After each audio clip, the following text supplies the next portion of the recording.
Jadi kalau aku jadi Inter, aku nggak akan jual Dumfries. Sulit untuk menggantikan dia di formasi 3-5-2-nya Inzaghi. Level winnernya Itali tidak pernah degradasi.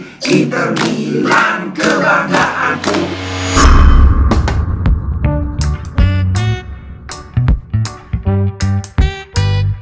Halo Sobat Mumin, apa kabar? Kita kembali berjumpa setelah kemarin aku absen. Langsung saja, ini banyak sekali update yang sangat menarik tentang Inter Milan. Lusa Inter menang lawan Gżira United itu 6-1. Inter tampil sangat bagus, but ya harus dilihat juga ini Gżira United ini kan tim kalau minjam istilahnya Koci ini tim kolang-kaling. Tapi yang menarik adalah Robin Gosens tampil sangat bagus di sana. Cuman ya dia ngegol bahkan, cuman ya kembali lagi kalau dilihat itu Gżira United itu kan bukan tim kuat. Nah, apakah Gosens bisa tampil sama bagusnya jika melawan tim kuat, kan itu yang perlu kita pantau. Nah, terkait dengan ini kenapa aku bawa Gosens, karena rumor tentang Gosens akan dijual ke salah satu klub Jerman ini makin kuat saja. Cuman dari apa yang aku baca, ini lebih ditentukan oleh keputusan Gosens sendiri, bukan dari pihak Inter. Karena Inter pinginnya lanjut, tapi Gosens dia kan kurang suka, walaupun dia nggak ngomong terang-terangan, tapi kan dia kurang suka cuma jadi cadangan karena statusnya dia kan pemain bintangnya timnas Jerman. Terus gara-gara ini dia nggak dipanggil di Atalanta juga dia menggegerkan. Ya kita lihat aja. Masalahnya kembali lagi aku selalu bilang Di Marco mustahil bisa menggeser Di Marco karena dia lagi on fire seperti ini. Nah kemudian Napoli nih. Napoli sekarang ikut-ikutan mengincar Marcus Thuram, yang artinya rumor Osimhen bakal dijual kalau tidak musim dingin ini, hampir pasti itu akhir musim ini. Nah, apalagi sekarang Napoli ingin ikutan ngontrak si Marcus Thuram, kan berarti nggak mungkin dong. Sekarang mereka punya Osimhen, kemudian cadangannya itu ada si Simeone kan. Ngapain mereka beli striker lagi? Jadi kalau misalnya Osimhen meninggalkan Napoli ya kita bersyukur juga kan, kan berkurang kekuatan mereka. Cuman kalau Osimhen meninggalkan Napoli itu pasti akan mahal. Dulu aku pernah bilang gosipnya MU siap menggelontorkan 150 juta buat si Osimhen. Waduh. Napoli dapat uang segitu mereka bisa beli 3 bahkan 4 pemain yang di atas rata-rata. Ini yang agak-agak mengkhawatirkan juga. Kita lihat aja nanti gimana perkembangannya. Nah, kemudian soal Dumfries. Kayaknya naga-naganya bahwa Dumfries akan dijual itu semakin kuat. Apalagi agennya si Dumfries itu malah dia mengeluarkan statement yang agak nyenggol gitu. Wah, kalau Dumfries mainnya makin bagus kayak gini terus, harganya akan makin naik, terus akan makin susah untuk ngejual dia. Ada apa ini, kok bisa muncul pernyataan seperti itu? Aduh, gimana ya? Ini ada komentar yang menarik dari mantan gelandang Verona Antonio Di Gennaro. If I were Inter, I wouldn't sell Denzel Dumfries. Hard to replace him in Simone Inzaghi's 3-5-2. Jadi kalau aku jadi Inter, aku nggak akan jual Dumfries. Sulit untuk menggantikan dia di formasi 3-5-2-nya Inzaghi. Nah, aku setuju ini, terlepas dari pendapat banyak yang nggak suka sama Dum, tapi aku ngelihat apa yang dilihat Inzaghi di sosok Dumfries ini, dan Dumfries memang sosok yang sangat penting di formasinya Inzaghi. Tapi kalau beneran itu bisa dijual 50 juta, karena gila, mungkin banyak kawan-kawan yang heran ya, kan Dumfries baru sekali tampil luar biasa yaitu pas lawan USA aja. Tapi kenapa kok harganya bisa meroket begitu? Kan ini karena luar biasanya tuh luar biasa banget. Eh, aku juga masih heran kok bisa, gila ini Dumfries beda banget sama sama yang selama ini kita lihat gitu loh.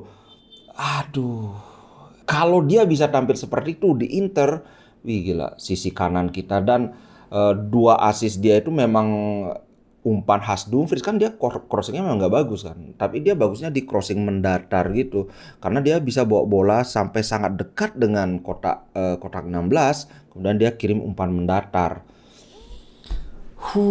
Gimana nih kalau misalnya sekarang kan gosip tren itu 68 juta. Kayaknya 68 juta kemahalan sih. Tapi kalau di atas 40 juta aja susah buat Inter nggak ngejual Dumfries. Ingat, Inter ngejual Hakimi 68 juta.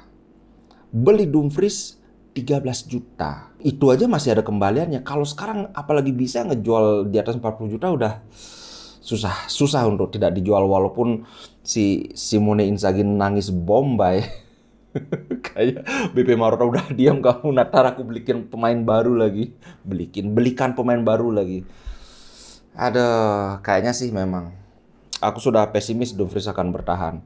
Kemudian Lukaku setelah tersingkir dari Piala Dunia, sekarang dia masih istirahat, masih dikasih libur sama Inter. Sebenarnya Lukaku pingin langsung balik, pingin main, tapi akhirnya pertimbangan dari manajemen Inter itu adalah dia perlu istirahat secara fisik dan juga terutama secara mental, karena kan Lukaku kalau kawan-kawan melihat pertandingan terakhir Belgia sangat terpukul, kepercayaan dirinya itu benar-benar terjun bebas karena 4 peluang emas. Aku juga kok bapuk gini Lukaku ya. Anyway, mungkin sekitar 6 hari lagi baru Lukaku akan kembali ke skuad Inter. Kemudian berita baiknya Inter dan Dzeko sudah hampir setuju untuk perpanjangan kontrak. Nominal gaji udah ketemu, yang sekarang belum ketemu tuh cuma masalah durasi aja. Inter mau ngasih 1 musim perpanjangan, tapi Dzeko mintanya 2 musim. Agak-agak riskan kalau 2 musim. Sekarang kan umur dia udah 37 ya, 37 apa 36, kayaknya 37. Kalau 2 musim kan sampai umur 39 tahun. Ya ngerti sih kalau Inter agak keberatan. Next, Franck Kessié. Kemarin santer dibilang mau ke Inter, tapi kemudian dibantah oleh agennya. Tapi tahu-tahu ini semakin menguat rumornya karena Kessié dan agennya sudah bertemu dengan pihak Barcelona. Dan dari pihak Kessié itu menyuarakan ketidakpuasan karena jarang dikasih main. Nah, masalahnya kan gini, Kessié ini kan didapetin Barcelona gratis. Kalau dijual itu kan baru 1 musim dia di Barcelona, kemungkinan harganya bakalan lumayan ini. Kalau sekarang value dia itu sekitar 35 juta euro. Kalau kita bisa dapat 30 mungkin oke, tapi kalau di atas itu kita punya Aslani, Barella, Hakan, Miki kan masih lagi semusim kan. Kayaknya tipis kemungkinan kita dapetin Kessié. Tapi di sisi lain yang berminat sama Kessié juga ada Napoli. Waduh. Sedangkan gosipnya katanya Kessié pingin balik ke Milan. Kebetulan juga kalau kemarin itu Kessié pergi dari Milan tuh dia perginya baik-baik, nggak ada drama-drama aneh-aneh gitu. Jadi kalaupun dia mau balik ke Milan, kayaknya supporter Milan masih nerima. Berita baik lagi, Soyuncu. Kemarin Inter sempat dikabarkan mengincar Soyuncu. Nah sekarang agennya Soyuncu menawarkan Soyuncu ke Inter. Dan ini free transfer tapi bulan Juni. Kan masalah gini, center back Inter itu ada 3 yang habis kontraknya musim ini. Acerbi, De Vrij, Skriniar. Bahkan Ambrosio juga habis, 4 berarti. Nah, Inter memang harus beli pemain 1. Kalau Acerbi kan kita cuma minjem, De Vrij juga belum ini, katanya sih sudah sepakat katanya. Terus Skriniar, berita baiknya soal Skriniar, Inter sudah menaikkan tawarannya jadi 7 juta. Itu total ya, basic salary dan add-ons 7 juta. Jadi aku sih sekarang tambah optimis bahwa Skriniar kayaknya pasti mau kalau 7 juta, karena ini udah kurang lebih sama ya dengan gajinya Brozo dan gajinya Lautaro Martinez. Ini pendapatan tertinggi di Inter selain Lukaku. Jadi tenang. Aku kemarin 75% optimismenya terhadap Skriniar, sekarang naik lagi jadi 85%. Nah, kemudian Belanova nih, kemarin kan ada gosip Belanova nggak akan diambil permanen, tapi kemarin dia tampil cukup bagus dan sambutan manajemen juga bagus. Belanova juga bilang, I learn from Denzel Dumfries, Robin Gosens, and DiMarco every day. Jadi saya belajar dari Gosens, Dumfries, dan DiMarco setiap hari. Dia juga bilang suatu kebanggaan untuk mengenakan seragam ini. Kalau Inter mempermanenkan saya itu akan jadi mimpi yang jadi kenyataan.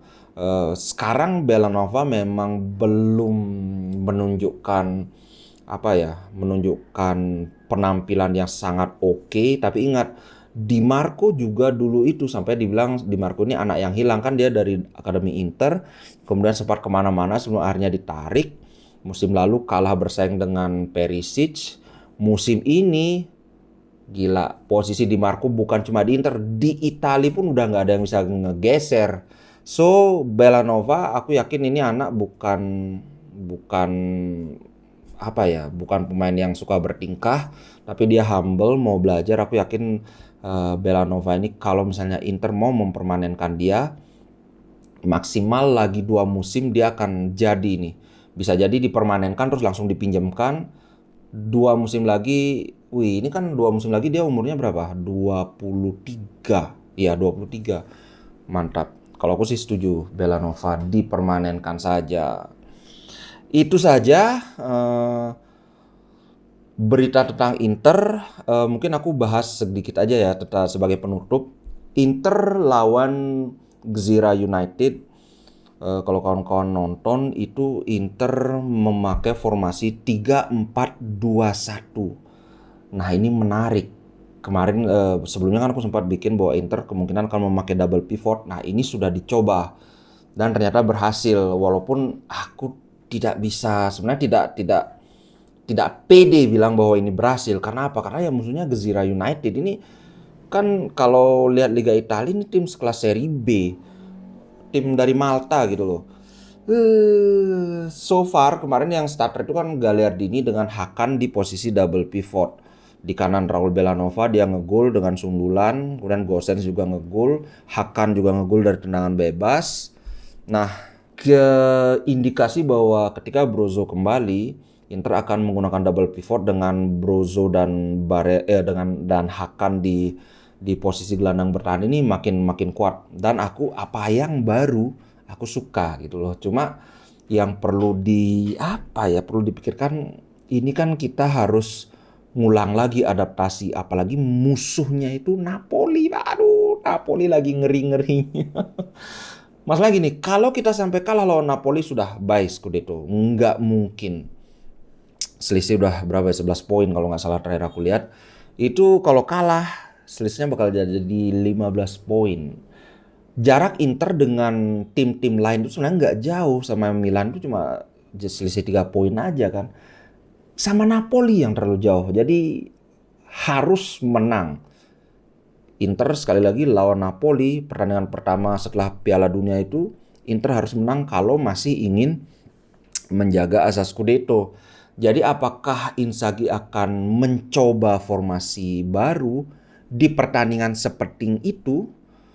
Kalau aku sih agak riskan. Mending udah mainin Brozo, apalagi Brozo sekarang di timnas kan mainnya makin gacor. Di pertandingan pertama mungkin memang kurang bagus Brozo, tapi kemudian sudah ketemu ritmenya, kita sudah ngelihat Brozo yang dulu gitu loh. Apalagi ingat, Hakan memang bermain bagus di posisi regista di gelandang bertahan, tapi lihat musim lalu Hakan bermain di posisi center midfielder lebih bagus lagi gitu loh. Jadi ketika kita punya formula yang sudah terbukti dan teruji, kayaknya kurang pas kalau kita coba-coba yang baru gitu loh. Lain kalau musuhnya tim papan bawah oke lah, tapi lawan Napoli Pak.